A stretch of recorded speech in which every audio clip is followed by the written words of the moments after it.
rregull nuk hyet tek ata entuziastët pa baza, do presim, do shikojmë, po shenjat janë që nuk mund të kaloj pa u zhvilluar diçka edhe në Shqipëri, sepse ngjashmëria është pothuajse identike me njerëzit dhe me veprat. Kështu që do na vi rradha dhe ne, por natyrisht kur kemi parasysh që Venezuela është një shtet i madh me rreth 30 milion banor, pra është mbi 10 fish i Shqipërisë, dhe është mbi 30 fish i Shqipërisë me sipërfaqe rreth 946.000 km², pra rreth 1 milion km², dhe është një nga shtetet më të mëdha të botës për pasuritë e karburanteve, të naftës, vendi i dytë, i tretë në botë.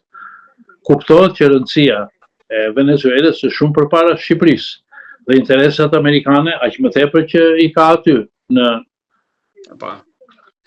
hemisferën e vet. Dhe edhe fakti që ne jemi në NATO, mendoni që mund të jetë e njëjta mënyrë metodë apo rrugët mund të jetë ndryshme pavarësisht fakti që jemi në NATO ka dy anë të medaljes. Njëra anë që duke qenë në NATO nuk ka nevojë për sjellje të tilla.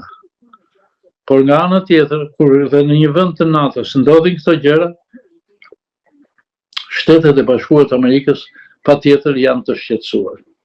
Dhe do të gjejmë mënyrën e tyre, sepse besoj të mos i ketë shpëtuar askujt, edhe atyre më të interesuarve që ju djeg, siç themin, e mizën në kësul, që fjalët e presidentit Trump dhe sidomos të sekretarit amerikan të shtetit Marco Rubio ishin shumë të qarta për të gjithë ato regjime dhe për të gjithë ato drejtues, nuk duhet përdor fjalën lider, ato drejtues shtetesh dhe qeverish që janë të implikuar në korrupsion, në skandale, në trafiqe, të lidhur me banda, me drogën, me armët, etj. Deri tani është vetëm për kartelet, se dhe ditën e pavarësisë ata na kujtuan. Patjetër ata na kujtuan dhe ishte urimi më i çuditshëm. Unë nuk besoj të ketë urim më therrës për qeverinë tonë dhe për ata që e drejtojnë këtë qeveri, se sa ai urim për vitin e ri, që i drejtojë popullit, por ama ju kujtonte kartelet, drogën, bandat, etj. Në një urim nuk thuhen kurrë këto, i nderuar. Në një urim bëhet urimi, qoftë edhe i shkurtër, qoftë edhe i thjeshtë. Por të kujtosh brenda një urimi kartelet edhe drogën, e korrupsionin, e skandalet, besoj se domethënia është e qartë. Por edhe në javët e fundit, si në mbylljen e vitit dhe në nisjen, është lakuar 3 herë Shqipëria në mënyrë direkte apo indirekte. Së pari ishte për atë ligjin që kaloi në Senat, për 90 ditët e famshme që ka fituar numërimin mbrapsht.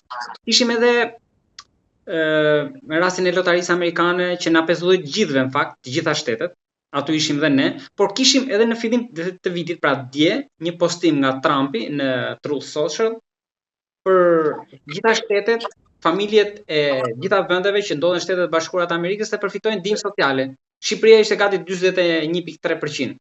Pra, janë 3 mesazhe që të forta apo të drejtë për drejta apo të tërthorta apo që na përmendin, na prekin, jemi aty. Të treja janë shumë të forta, janë shumë domethënëse, edhe mbi të gjitha janë shumë të qarta. Ai që nuk do t'i dëgjoj, ai që nuk do t'i shoh, e di vet. Por unë do të citoja edhe një herë presidentin Trump, tek ju drejtua të ngarkuarës me funksionet e presidentes Venezuelës në vend të Maduros, ish zëvendës presidente Rodriguez, të cilës i tha: nëse do vazhdosh rrugën e atij të mëparshmit, do ta kesh shumë më keq se Maduro. Kështu që mendoj se kjo është shumë e rëndësishme. Pra, po t'i referohem edhe një herë sekretarit amerikan të shtetit Marco Rubio, ata që janë tallur me Trumpin do të përgjigjen.